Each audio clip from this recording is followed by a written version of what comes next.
open for business and coming at you right now with another 5 minutes at the Frat House with Frat House Mike and Sidekick. And well, I think we haven't talked at all really since the beginning of November about the situations and issues that have gone over at Penn State University.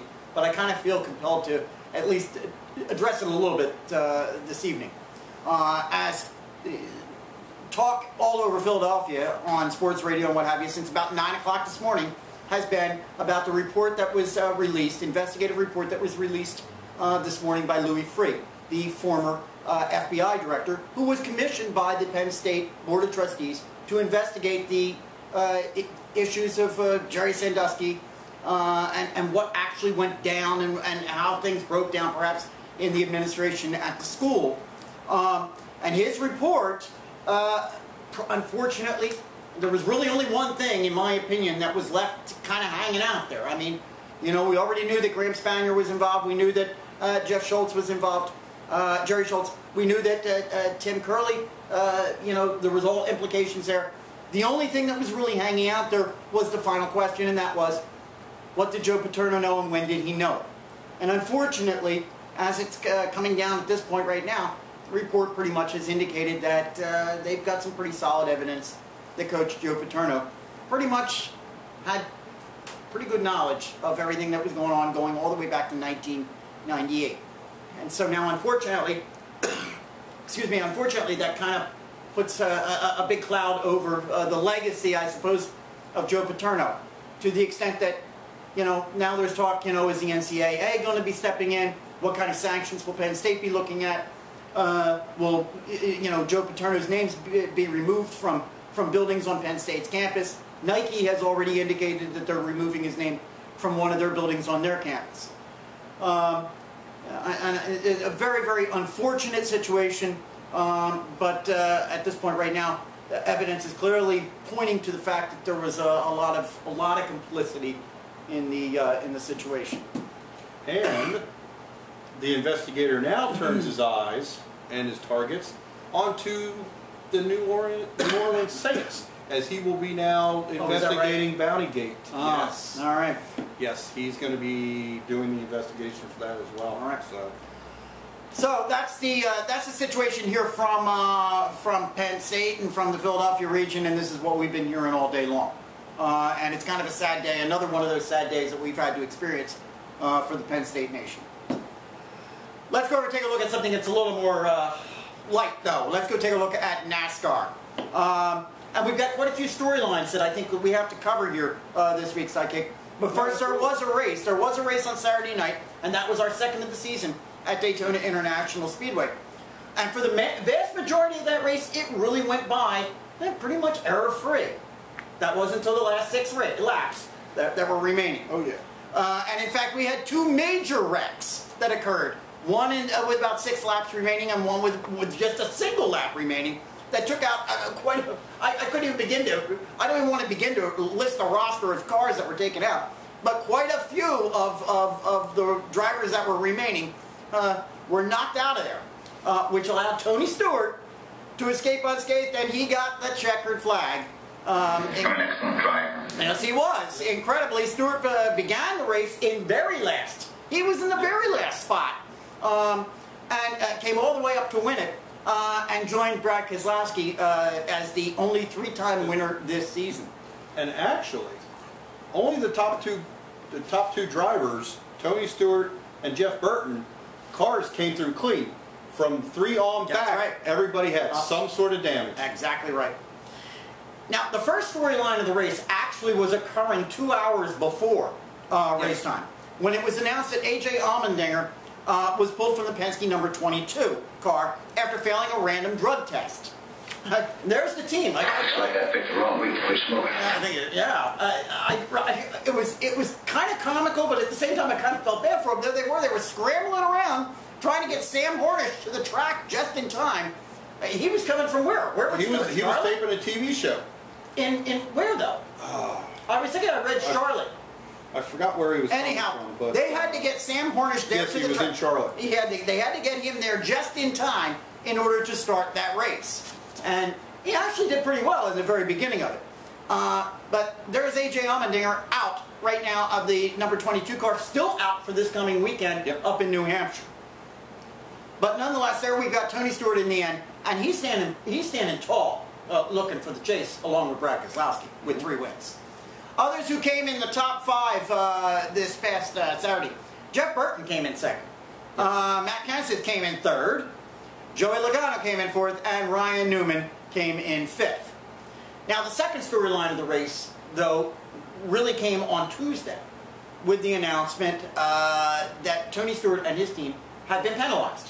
And this is according to Speed Network. According to Speed Network, in the article that I posted up on our Frat House Facebook page, they stated, quote, inspections, and these were post-race inspections revealed that the teams had used cooling hoses inside their cars' cockpits incorrectly, possibly for aerodynamic advantage.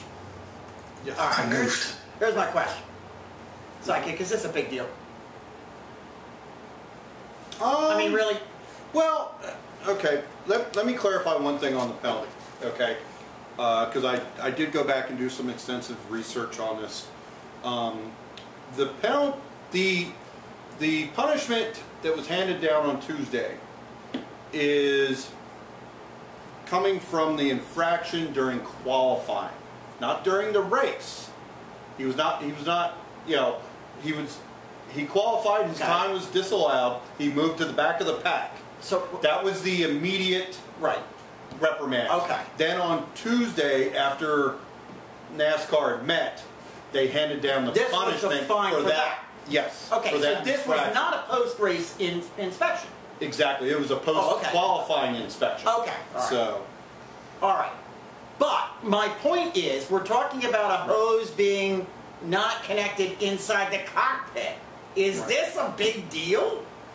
I mean, is aerodynamic advantage really? It could be, because if you take if you take the hose and it's connected to something, it's going to build up. It's connected to something on the other end.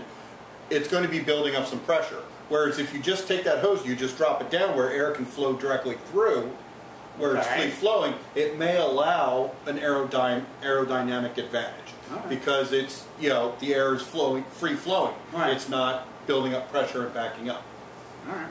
So, but NASCAR has tried to be very strict on any kind of modifications to the car. It's quite obvious this year. And even Tony and his team have come out and said that the reason the hose was like that was because of a cracked rear. Yeah, but there were 2 cars. There were 2 cars that were. Tony's was not the only one that was fined on this. There was another. Well, no, Dylan got penalized. That was the nationwide race. For the nationwide race. Right. Yes. I don't know if it was for the exact same thing. That's what I read. I don't know if it was. I'm trying. Actually, there were 2 Penske cars. So because I have it here real quick. Unapproved open vent. Yep. So, but they're not quoting the same subparagraphs that they do for Tony. So it was similar, but it was slightly different. Well, he takes a 6-point hit, I think, on the points. Yes. Is what it is. Yes, it is. All right. So when you take a look at the leaderboard, you want to keep that in mind. We're back to normal racing Sunday this week up at New Hampshire Motor Speedway, beginning at 12 o'clock on TNT. And obviously, they listened to you this past week about the commercials because they had them all down in little boxes on the. I think that was because of Coke. I think it was because of you, actually. Well, hopefully they listen. Let's go over and take a look at the Sprint Cup leaderboard. Matt Kenseth continues to hold on to that number 1 spot with 676 points. Dale Jr., he's hanging in there at number 2 with 651. The Biff takes back over at number 3 with 632. Jimmy Johnson drops back to number 4, 618. And Tony Stewart retakes that number 5 spot with 586. And like we said, there was probably that 6-point deduction. I guess that's being reflected in that. And our wild cards have shuffled. Okay. We still have Kyle Busch, but Casey Kane is now out. Joey Logano is in. Right. Okay. Gotcha. All right. So as we get close to the chase, Kyle's got to do something up in New Hampshire, and I think he probably will. Before we get to fantasy and your chat for this evening, sure. I just wanted to go over just a little brief conversation real quick about an article that I posted up on our Facebook page last Friday. where there were some comments made by NASCAR CEO Brian France, where he made a couple of suggestions. And the two that jumped out to me were France's suggestion that, one, races should be shortened. Say instead of going from 500 miles, to drop it back to 4. All right? Okay. The second was, and I think that a lot of this is coming in response to the fact that there has been some grumbling, and I don't know if this is coming from the fan base or from the drivers, but there's been a lot of grumbling this year about the fact that there haven't been enough cautions and restarts. And so France's suggestion is that perhaps maybe what we do is we move to mandatory yellow cautions. Now, I just wanted to get your read on some of this because, frankly, here was my initial reaction. My initial reaction is this. If, in fact, there are not as many cautions this year, to me, that points to the skill of the drivers that we have right now on the track. Hey, yes. if that's a skill issue. And why would you penalize by throwing mandatory yellows in there? It's a skill issue, as it is also the design of the new car of the future. Okay. These new cars, this new design, is much more resilient to, hitting the wall, crashes, Listen, I know that there are probably a lot of fans out there that, hey, we love to see the restarts. Oh, isn't that exciting? We want to see the restarts coming in there. Everybody pulling in for position. Yeah, that's wonderful. But I got to tell you something, and I don't know if I'm a purist or something here, but frankly, I like it better when they just keep running.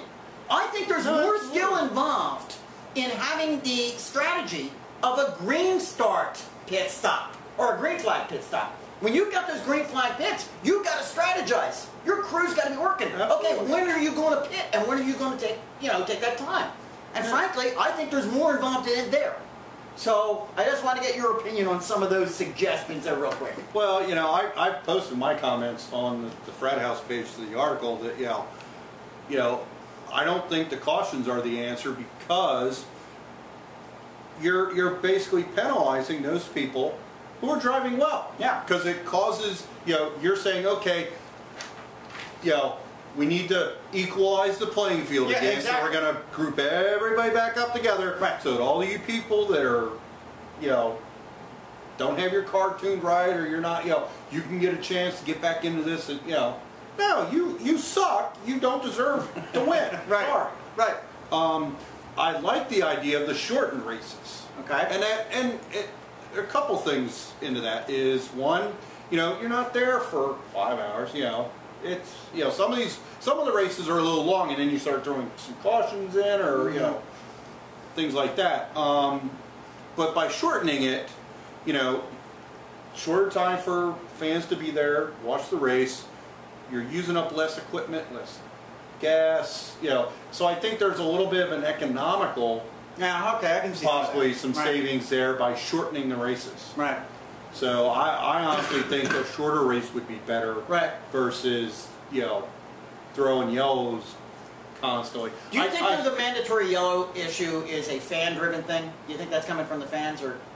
No, actually, I think that's probably more coming from. I think what I read was that was actually coming from sponsors and advertisers because if there's no cautions, you don't want to. What happens is you want to go to a commercial, so you cut out during the race. Gotcha. If something happens during the commercial break, right. Now you got to come back in. I think it's more driven from the advertisers in the studios, like TNT and KFC. Okay. All right, okay. We got a race on Sunday. Yes, we do. 1 mile oval, New Hampshire. Yep. What's fantasy looking like? Fantasy. Yeah. Fire 'em up, boys.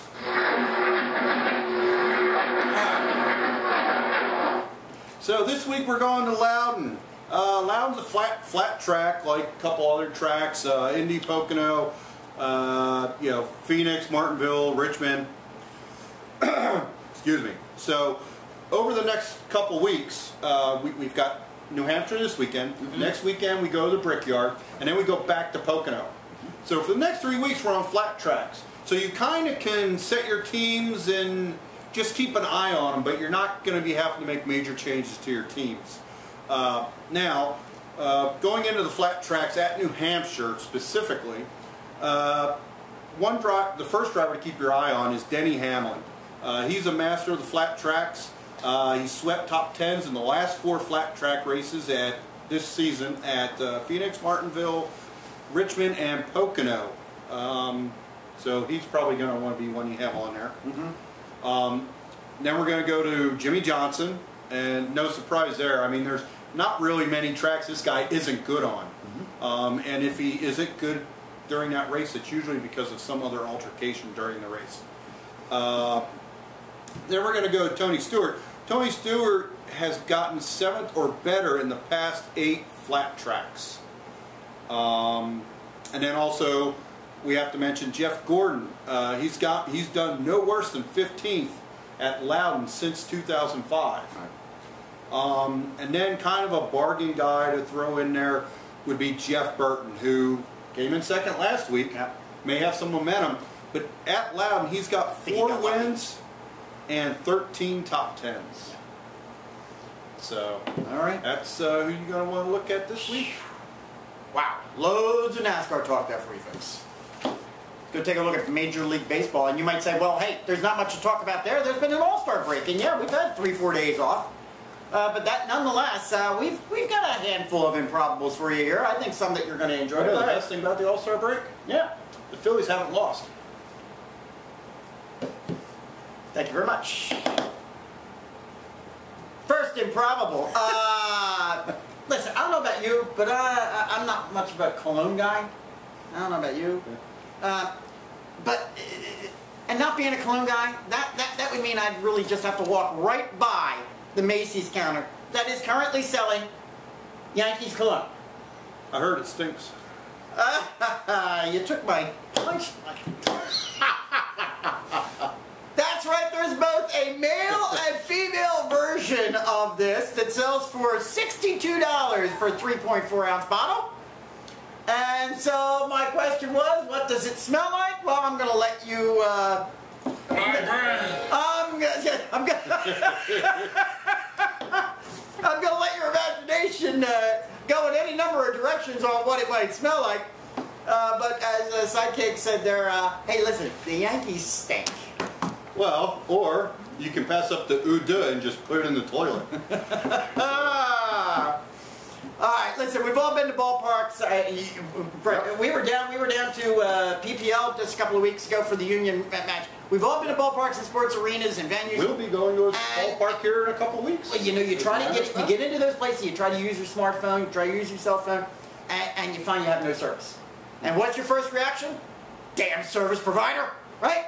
That's what you're always blaming the service provider. Well, listen, guess what? Apparently, a group of college students did an investigation and experiment by going to various venues, and they did some checking. And in fact, they discovered that it had nothing to do with the service providers whatsoever. It had more to do with the density of the people all congregated in one area, all trying to use their phones at the same time. So it's kind of a case of the small neck of the funnel, right? System overload. That's basically what you're talking about. All right? Well, I'd like to know what the blood alcohol level was on that study. Because you said it was a batch of college students, right? Uh-oh. Oh, you're gonna go on. Really MIT students here. Good engineers that are going. Los Angeles. When you're sitting around drinking, what else? Los Angeles Angels pitcher Jared Weaver. He entered the All-Star break with an MLB best 10 wins and 1 loss and a 1.9 ERA.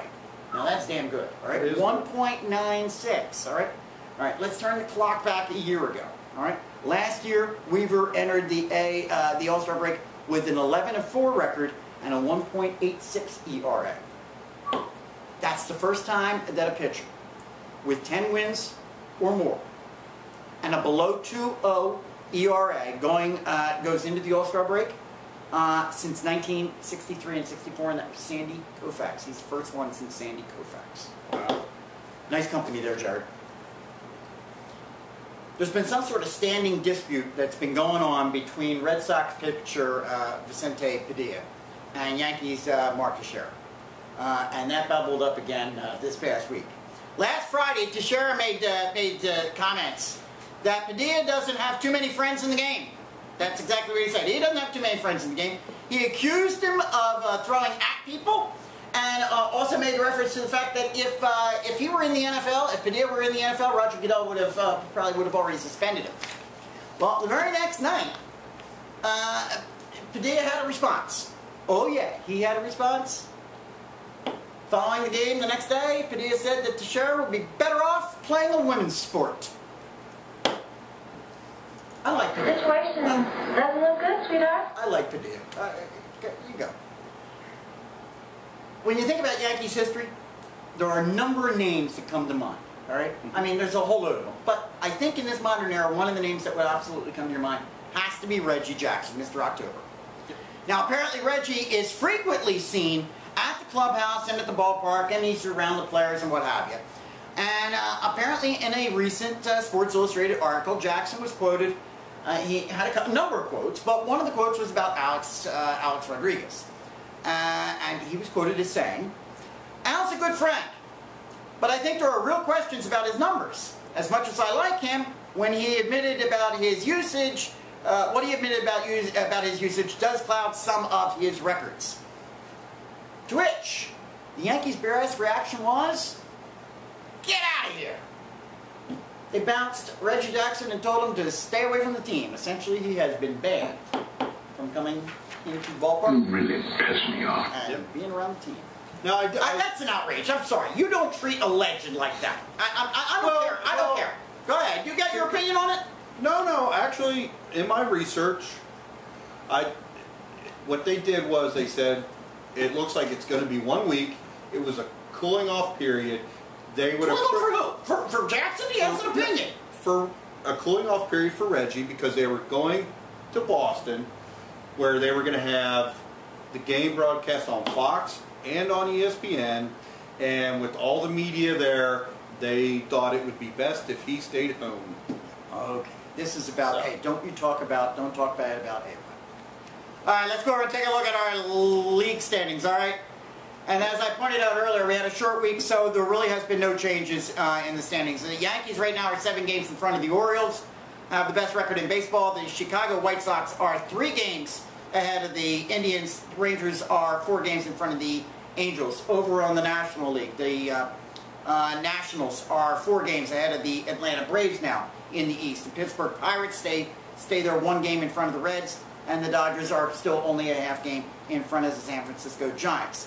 And I believe that Major League Baseball picks up again starting this evening, so we'll start seeing things moving along. And that's our wrap on baseball for this week. Before we jump out of here, we got to go take a look at our Frat House Facebook post of the week, and that comes from our Facebook friend Jen, who posted the story the other day about Peyton Manning purchasing a mansion in the Denver area, and she posted up a comment. I heard football chatter was increasing as the season draws near, but does this really qualify as news? I mean, it's not like it was Tebow's mansion or anything, like he's jumping in his grave or anything. Oh, wait. So, nice comment there, Jen. Good job. Keep that stuff coming, all right? I want to throw a thanks out to all the folks who have been following my stories over there at phillysportslive.com, all right? I announced it last week that I've been writing, and I had a number of stories up there this week. One story up there analyzing the Philadelphia Phillies and gave them their report card earlier in the week, and then a story about how Lou Williams from the Philadelphia 76ers has moved over to the Atlanta Hawks. So I appreciate it. Keep following me over there. I thank you. And as well, also, finally, our shout out for fanjunkies.net. We've had a number. There have been a couple of changes on the site this week. All right. I don't know if you noticed them or not, but we did pick up, there were more members jumping in there again this week. Good social networking site. It's a lot of fun. We're all over there. Get over there. fanjunkies.net. Join in. Have some fun with all of us. All right? All right. That's our show for tonight. Yes, it is. All right. Hey, you know what you got to do. You got to keep us real. You got to keep us live. You got to keep us going. See you next week.